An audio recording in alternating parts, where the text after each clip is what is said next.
Success achieve করার কোনো secret নেই। এটা হচ্ছে আপনার পরিশ্রম, চেষ্টা আর এই যে বারবার ব্যর্থ হওয়া, সে ব্যর্থতা থেকে আপনি যে শিক্ষা গ্রহণ করছেন তারই ফলাফল। আজকের ভিডিওটা তাদের জন্য যারা বইয়ের পাহাড়ের নিচে নিজেকে হারিয়ে ফেলছেন, যারা রাতের পর রাত জেগে পড়াশোনা করছেন বাট তারপরও আপনার মনে হচ্ছে আপনার কিছুই পড়া হয়নি অ্যান্ড আপনি কিছুই পারেন না। সোশ্যাল মিডিয়াতে নিজের ক্লাসমেট, ফ্রেন্ড সবার কেরিয়ার প্রোগ্রেশন দেখে এই যে নিজেকে ছোট মনে হয়, নিজে কোনো কিছু করতে না পারার যে কষ্টটা, সেটা যখন অনুভব করা যায়, সেই জিনিসটার যে ভার সেটা আসলে অনেক বেশি অ্যান্ড অনেক ডিফিকাল্ট। 2000 years later. আজকে আমি উঠেছি 9:30টায়। আসলে বাসার যে অবস্থা, রাতের বেলা ঘুমাতে ঘুমাতে বেশ দেরি হয়ে যায়। তো ওঠার পরে আমি আমার ফার্স্ট স্টাডি স্লটটা কমপ্লিট করলাম অ্যান্ড এখন ব্রেকফাস্ট বানিয়ে ব্রেকফাস্ট করছি। এরপরে বাকি পড়াটা আমাকে পড়তে হবে। A few moments later. Breakfast done and এখন আমি বাংলা পড়াটা শুরু করব। অ্যান্ড আজকে আমি ঠিক করেছি পারিভাষিক শব্দ পড়ব। পারিভাষিক শব্দটা না খুব সহজ আবার খুব বেশি কঠিন। অনেক সময় কি হয়, এমন এমন শব্দ থাকে যেটার অ্যান্সার আসলে অনেক কিছু মনে হয়, মানে অপশনে যেগুলো দেওয়া থাকে সেগুলোর মধ্যে মনে হয় সবগুলোই অ্যান্সার হবে। তো এই জিনিসটা খুব ডিফিকাল্ট হয়। দ্যাটস ওয়াই আমি এটার প্রতি একটু বেশি গুরুত্ব দিচ্ছি, কারণ আমি বেশ কয়েকবার এই পারিভাষিক শব্দ ভুল করেছি। বিসিএস শুধুমাত্র একটা পরীক্ষা নয়, এটা একটা মেন্টাল যুদ্ধ অ্যান্ড এই মেন্টাল যুদ্ধটা আমাদের নিজের সাথেই নিজের করতে হয়।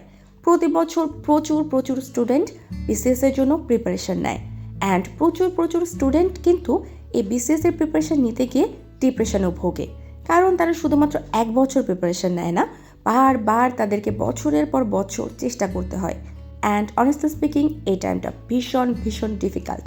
প্রত্যেকটা স্টুডেন্টের জন্যই এই সময়টা খুবই একটা ডার্ক ফেজ বলতে পারেন। এই সময়টায় অনেকেই মেন্টালি টায়ার্ড হয়ে যায়। তবে একটা কথা মাথায় রাখবেন, আপনি টায়ার্ড হয়ে গেলেন মানে কিন্তু এটা না যে আপনি হেরে গেলেন। আপনার সামনে আরও সুযোগ আছে, আপনার শুধু সেই সুযোগটাকে কাজে লাগাতে হবে। এই যে বিসিএস প্রিপারেশন নিতে গিয়ে এত স্টুডেন্ট হতাশায় ভোগে, এর পিছনে কিন্তু একটা মেইন কারণ হচ্ছে comparison.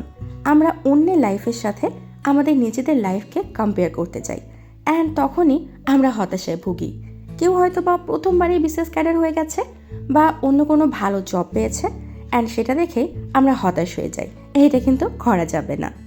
A few moments later. So guys, এখন বাজে হচ্ছে 12:45 অ্যান্ড এখনকার মতো আমার স্টাডি ডান। অ্যান্ড গাইস, আজকে 2 দিন পরে আমাদের এখানে বৃষ্টি বন্ধ হয়েছে। বিগত 2 দিন ধরে প্রচুর বৃষ্টি ছিল, যার কারণে আমাদের বাড়ির কাজ তেমন একটা হচ্ছিলই না, মিস্ত্রিরা এসে জাস্ট বসে থাকছিল। তো আজকে অলমোস্ট নিচের সমস্ত কাজ শেষ অ্যান্ড আমি একটু বাইরে আসলাম কাজ কত দূর হয়েছে দেখার জন্য। তো এই যে এখানে হচ্ছে পিলারগুলো বসানো হচ্ছে আর কি, অ্যান্ড অনেকগুলো পিলার আছে, সো সবগুলো কমপ্লিট করতে ভালোই টাইম লাগবে। বৃষ্টির জন্য অলমোস্ট আমাদের অনেকগুলো সময় নষ্ট হয়ে গেছে, সো এখন আরও দেরি লাগবে অ্যান্ড এরকম অবস্থা মোটেও ভালো লাগছে না। Later. গতকালকে আমি ইউটিউবে আমার কমেন্ট সেকশন চেক করছিলাম, তো সেখানে একজন আপু কমেন্ট করেছে যারা বিসিএসের প্রিপারেশন নেয় তারা আসলে ভিডিওস বানায় না। তো ওই আপুটার কমেন্ট দেখে আমার আসলে খারাপ লাগেনি অ্যান্ড উনি সঠিকই বলেছেন যে অ্যাকচুয়ালি যারা বিসিএসের প্রিপারেশন নেয় তারা ভিডিওস বানায় না হয়তো বা, বাট আমার ক্ষেত্রে বিষয়টা আলাদা।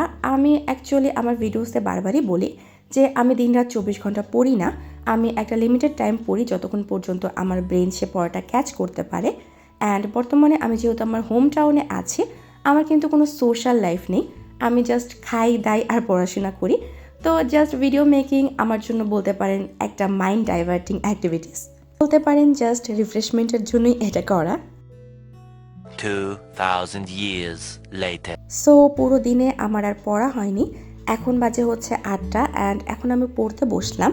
এর ফাঁকে আমি আমার ক্লাস করেছি অ্যান্ড আজকে ক্লাসটাও আমি কমপ্লিট করতে পারিনি বিকজ বাইরে এত বেশি শব্দ হচ্ছিল, আমি কিছুতেই কনসেন্ট্রেট করতে পারিনি। তো আমি ক্লাসটা স্কিপ করেছি অ্যান্ড ডিসাইড করেছি আগামীকাল রাতের বেলা করব, বিকজ দিনের বেলা আমাদের বাসায় এমন একটা অবস্থা থাকে ক্লাস করার মতো পরিবেশ থাকে না অ্যান্ড ম্যাক্সিমাম দিনে আমার ক্লাস রাতেই হচ্ছে ইদানিং।